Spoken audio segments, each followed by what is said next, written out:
danışdığı ilə həyatı eynidir. Adam var ki, mənbərdə bir başqadır, moizədə bir başqa, həyatda bir başqadır. Bu düz gəlmir, bu sözün təsiri də olmur.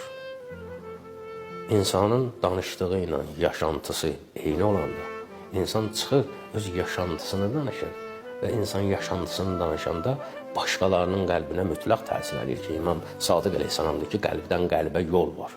Qəlbdən gələn söz qəlbə təsir eləyir.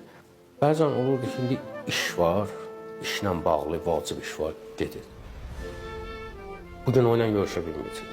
Zəng gəlirdim ki, mən istəyirəm bir dənə səfərim var, rayona gedim, 2 günə gələrəm də, sənin onsuz da başın qarşıqdır, işin var da.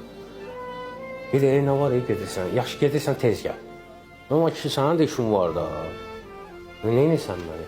Deyir, o işim də olsa bilirəm buralardasan da. Görüşməsək də xəbəri var idi ki, filan yerdəsən, hə, indi rahatam. Amma indi o halda, bir saatda qoydu bizi getdik.